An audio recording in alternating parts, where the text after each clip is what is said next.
Welcome to crypto market pulse. आपके साथ मैं हूं अयाज, क्रिप्टो मार्केट से जुड़ी बड़ी खबरों के साथ। चलिए देखते हैं आज के टॉप हेडलाइन।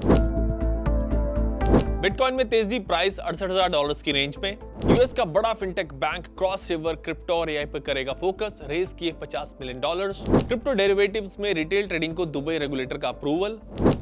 रशिया ने क्रिप्टो के सेफ अडॉप्शन के लिए बनाए नए कानून। बिटकॉइन इस वक्त $68,000 की रेंज में ट्रेड कर रहा है। पिछले 15 घंटों में बिटकॉइन करीब 3.5% बढ़ा है। ईरान कॉन्फ्लिक्ट पर यूएस प्रेसिडेंट डोनाल्ड ट्रंप ने कहा कि यूएस अगले 2-3 हफ्तों में ईरान छोड़ देगा।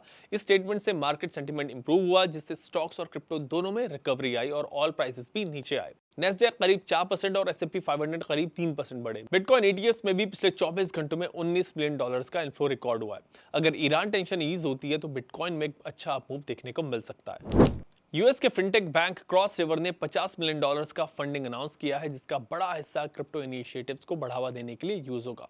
बैंक ऑलरेडी फिनटेक और एम्बेडेड फाइनेंस स्पेस में एक्टिव है और अब क्रिप्टो सर्विसेज पर फोकस बढ़ा रहा है। दुबई ने क्रिप्टो एक्सचेंजेस पर डेरिवेटिव्स ट्रेडिंग को मंजूरी दे दी है। अब वहां सिर्फ बड़े इंस्टीट्यूशंस ही नहीं बल्कि आम रिटेल इन्वेस्टर्स भी क्रिप्टो डेरिवेटिव्स में ट्रेडिंग कर पाएंगे। दुबई रेगुलेटर ने इस पर गाइडलाइंस इशू की है ताकि इन्वेस्टर्स सेफ्टी के साथ डेरिवेटिव्स मार्केट में एंट्री ले सकें। रशिया ने देश में क्रिप्टो के कंट्रोल और सेफ अडॉप्शन को लेकर कुछ नए रूल सेट किए हैं। इनके मुताबिक रशिया में आम इन्वेस्टर्स एक ब्रोकर के जरिए साल भर में 3 लाख रबल यानी कि करीब 3.5 लाख रुपए तक का क्रिप्टो खरीद सकते हैं। साथ ही मार्केट में एंट्री लेने से पहले उन्हें क्रिप्टो नॉलेज टेस्ट भी पास करना होगा। अभी जो सबसे बड़े मुद्दे हैं क्रिप्टो से रिलेटेड वो ये है कि स्ट्रिक्टनेस से ज़्यादा ज़रूरत है कानूनी तौर पर एक अनिश्चितता का जो माहौल है उसको क्लियर किया जाए। वो तभी हो सकता है जब क्रिप्टो के मामले में कोई कानून पास किया जाएगा जो काफ़ी समय से पेंडिंग है, क्योंकि बहुत सारे जो फाउंडर है स्टार्टअप्स के वो सारे लोगों का पलायन हुआ है। ये सारी चीज़ों की जानकारी दी गई है गवर्नमेंट को भी। तो दिक्कत क्या हो रहा है कि जो लोग इंडिया में बनाना चाहते हैं वो सारे लोग बाहर जा रहे हैं।